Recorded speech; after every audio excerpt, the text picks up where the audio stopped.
انسان حیران ہوتا ہے، اور جی ہم تو سب کے ساتھ اچھا کرتے ہیں مگر پتہ نہیں رشتہ دار ہم سے راضی نہیں ہوتے۔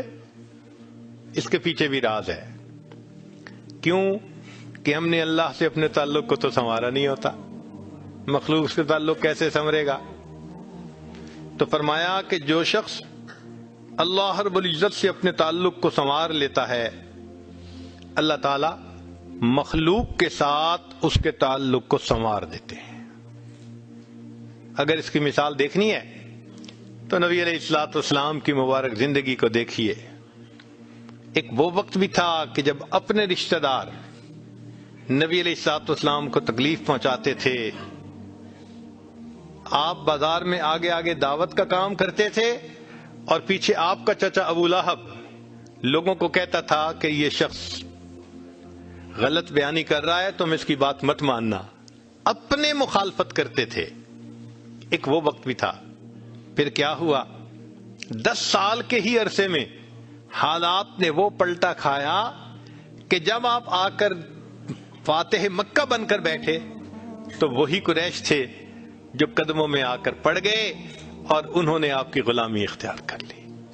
فضیل بن عیاض رحمۃ اللہ علیہ فرماتے ہیں، مجھ سے جب بھی اللہ تعالیٰ کی نافرمانی ہوئی، مجھ سے جب بھی اللہ تعالیٰ کی نافرمانی ہوئی، میں نے اس نافرمانی کا اثر اپنے ماتحتوں کے اندر دیکھا۔ یہ ریفلیکشن ہوتی ہے۔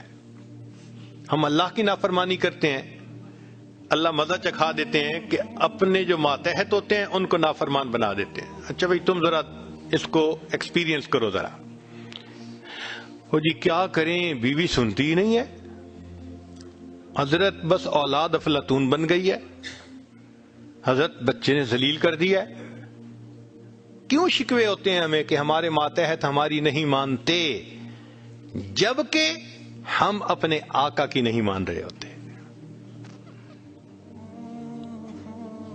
فرماتے ہیں کہ جب بھی مجھ سے اللہ تعالیٰ کی نافرمانی ہوئی، میں نے آزما کے دیکھا، یا تو بیوی نے میری نافرمانی کی، یا میری اولاد نے میری نافرمانی کی، یا میرے نوکروں نے غلاموں نے انہوں نے میری نافرمانی کی، یا کم از کم میری سواری کے جانور نے میری نافرمانی کی۔